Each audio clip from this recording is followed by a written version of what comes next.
நம பார்வதி பதயே ஹர ஹர மகாதேவா.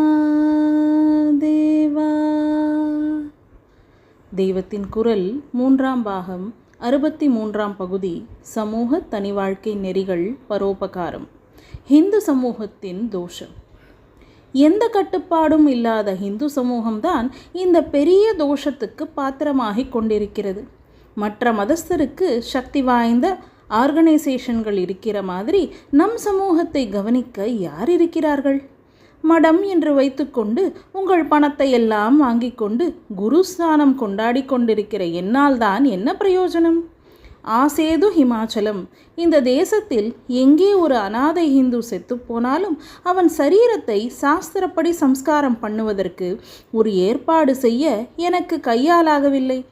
ஆனாலும் இதில் குருஸ்தானம் என்ற பெத்த பேர் எனக்கு இருப்பதால் பொறுப்பு எனக்கு தான் ஜாஸ்தி என்றாவது தெரிந்து வைத்து கொண்டிருக்கிறேன். என்னால் முடிந்தது. நம் சமூகத்தின் நிலைமை இப்படி இருக்கிறதே என்று நிஜமாக துக்கப்படுகிறேன். என் வார்த்தையை கேட்கக்கூடியவர்கள் என்று தோன்றுகிற உங்களிடம் என்னால் முடிந்த மட்டும் சொல்கிறேன். நீங்கள் பாவம் பண்ணினால் அது உங்களை திருத்தாமலே குரு என்று பெயர் மட்டும் வைத்து கொண்டிருக்கிற என்னைத்தான் சேரும். எனக்கு நீங்கள் நமஸ்காரம் பண்ணுகிறீர்கள் அல்லவா? அதனால் உங்கள் பாபத்தை போக்குகிற பொறுப்பையும் என்னிடம்தான் ஒப்படைக்கிறீர்கள்.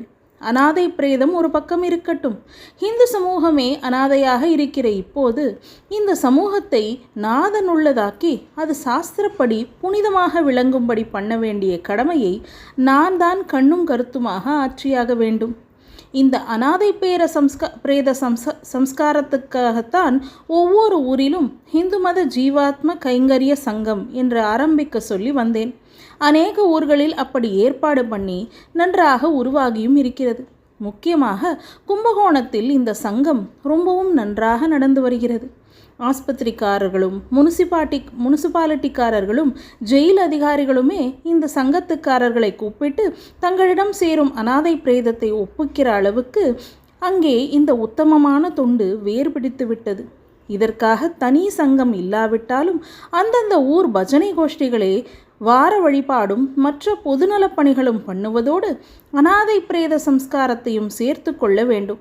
100 101 என்று இல்லாமல் தாங்கள் செய்கிற மற்ற எல்லா பணிகளையும் விட இதுவே உத்கிருஷ்டமானது என்ற உணர்வோடு செய்ய வேண்டும். நம பார்வதி பதயே ஹர ஹர மகாதேவா.